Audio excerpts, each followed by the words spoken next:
বাংলাদেশের সর্বশেষ গুরুত্বপূর্ণ আপডেট সংবাদে আপনাকে স্বাগত। শুরুতেই সংবাদ শিরোনাম, পরে বিস্তারিত।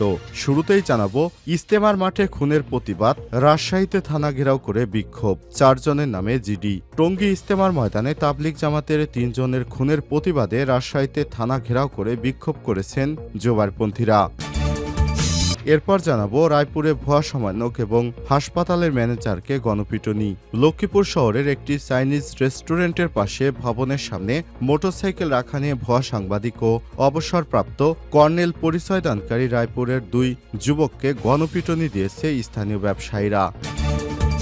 এদিকে সাবেক এমপি তুহিনের পৌরনিবাস এখন মাদকের আখড়া।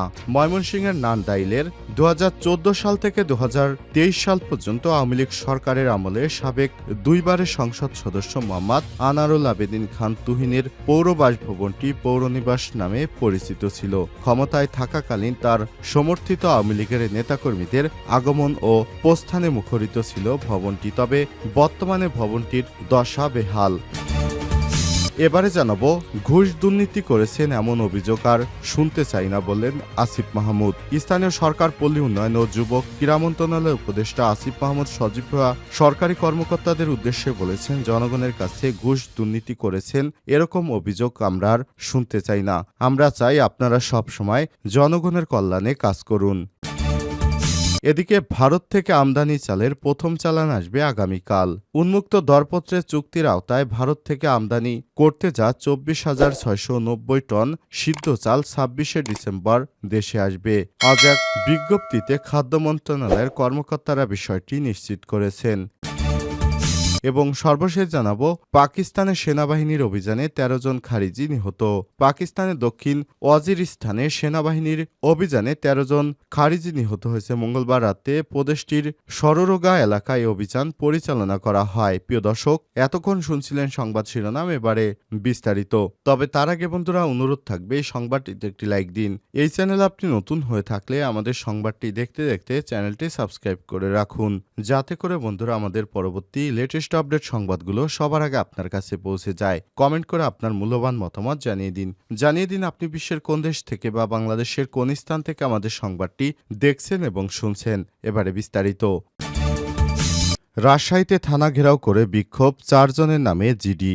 ইজতেমা মাঠে খুনের প্রতিবাদ। টঙ্গী ইজতেমা ময়দানের তাবলিগ জামাতের 3 জনের খুনের প্রতিবাদে রাজশাহীতে থানা ঘেরাও করে বিক্ষোভ করেছেন জোবারপন্থীরা। বুধবার সকালে প্রায় 1 ঘণ্টা তারা নগরীর বলখালী থানার সামনে অবস্থান নিয়ে বিক্ষোভ করেন। এ সময় সমাবেশ থেকে তারা সাতপন্থীদের নিষিদ্ধ করার দাবি জানান। সম্মিলিত উলামা মাশায়েখ ও তাবলিগ জামাতের সাথী বন্ধু এবং রাজশাহী মেডিকেল কলেজ স্টুডেন্ট ফোরামের ব্যানারে এই কর্মসূচির আয়োজন করা হয়। কর্মসূচি শেষে জোবারপন্থী 5 জন বাদী হয়ে সাতপন্থী 4 জনের নামে থানা একটি সাধারণ ডায়েরি অর্থাৎ জিডি করেন।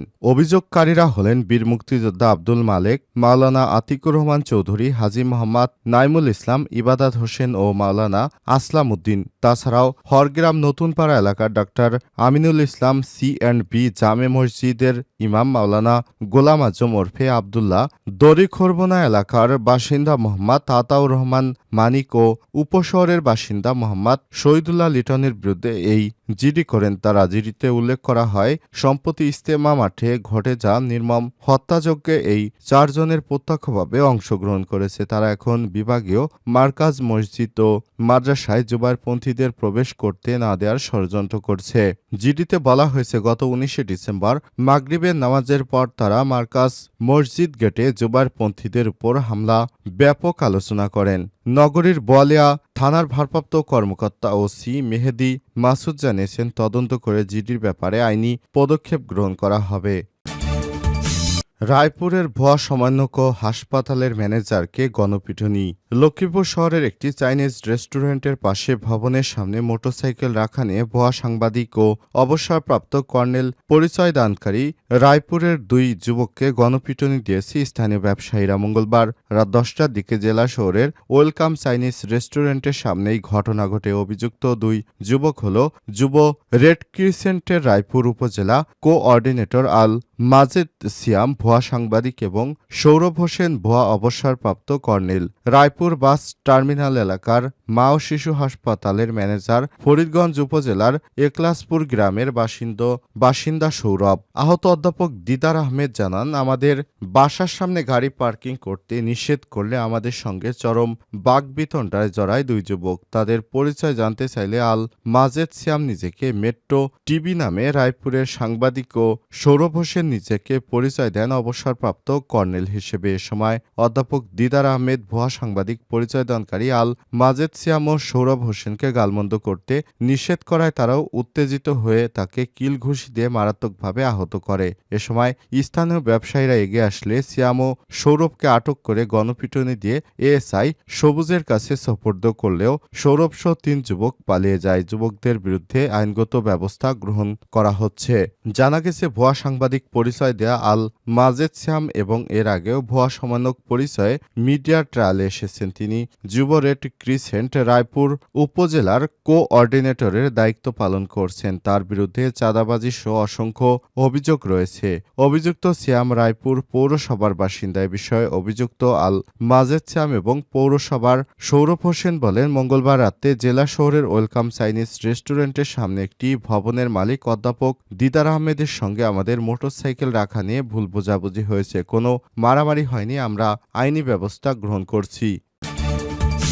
সাবেক এমপি তুহিনের পৌরনিবাস এখন মাদকের আখড়া। ময়মনসিংহের নান্দাইল 2014 থেকে 2023 সাল পর্যন্ত আওয়ামী লীগ সরকারের আমলে সাবেক দুইবারের সংসদ সদস্য মোহাম্মদ আনারুল আবেদিন খান তুহিনের পৌর বাসভবনটি পৌরনিবাস নামে পরিচিত ছিল। ক্ষমতা থাকাকালীন তার সমর্থিত আওয়ামী লীগের নেতাকর্মীদের আগমন ও প্রস্থানে মুখরিত ছিল এই বাসভবনটি। তবে তিনি এখন পালিয়ে আছেন। তার পালিয়ে যাওয়ার পর তার এই বাসভবনটি এখন মাদকের আখড়ায় পরিণত হয়েছে। জানা গেছে, আনারুল আবেদিন খান তুহিন আওয়ামী লীগের সভানেত্রী ক্ষমতাচ্যুত শেখ হাসিনার খুবই স্নেহভাজন এমপি ছিলেন। ওই বাসভবনটিতে বসে অবৈধভাবে আওয়ামী লীগ ও সহযোগী সংগঠনগুলোর কমিটি গঠন থেকে শুরু করে সব অবৈধ রাজনৈতিক কর্মকাণ্ড পরিচালিত হতো। পেশাজীবী ও সংগঠনগুলো চলত এই বাড়ির নির্দেশে। বিভিন্ন সরকারি বেসরকারি প্রতিষ্ঠানের কর্মকর্তা ও সংগঠনের নেতারা এখানে নিয়মিত হাজিরা দিতেন। এ বাড়ির কথাই ছিল শেষ কথা। সাবেক এমপি তুহিন নিজেকে গায়েবী এমপি হিসেবে পরিচয় দিতেন। ঠিক তেমনি আলোচনা সমালোচনার মুখে পড়ে তিনি ভাইরাল হয়েছিলেন। কিন্তু 5ই আগস্ট বৈষম্য বিরোধী ছাত্র আন্দোলনে ছাত্র জনতা আওয়ামী লীগকে ক্ষমতাচ্যুত হওয়ার পর বাসভবনটি ভাঙচুর ও লুটপাট অগ্নিকাণ্ডেও ঘটায় বিক্ষুব্ধ জনতা। বর্তমানে ভবনটির মূল কাঠামো ইটের দেওয়াল এবং কংক্রিটের ঢালাইকৃত ছাদ, বাউন্ডারি ওয়াল ও ভবনের সামনে 3টি অগ্নিদগ্ধ গাড়ির কিছু অংশ পড়ে আছে। ভবনের গেট, দরজা ও জানালা, আসবাবপত্র, গাড়ির যন্ত্রাংশ খুলে নিয়ে গেছে বিক্ষুব্ধ জনতা। এরপর থেকেই ভবনটিতে মাদকসেবী ও চোরের আড্ডাখানায় পরিণত হয়েছে। ঘুষ দুর্নীতি করেছেন এমন অভিযোগ আর শুনতে চায় না আসিফ মাহমুদ। স্থানীয় সরকার, পল্লী উন্নয়ন ও যুব ক্রীড়া মন্ত্রণালয়ের উপদেষ্টা আসিফ মাহমুদ সজীব ভুঁইয়া বলেছেন, সরকারি কর্মকর্তাদের উদ্দেশ্যে বলছি, জনগণের কাছে ঘুষ দুর্নীতি করেছেন এমন অভিযোগ আর শুনতে চাই না। আমি উত্তরবঙ্গের মানুষের দুঃখ দুর্দশার কথা শুনতে এখানে এসেছি। শীতার্ত মানুষের জন্য শীতবস্ত্র বিতরণ একটা বাহানা মাত্র।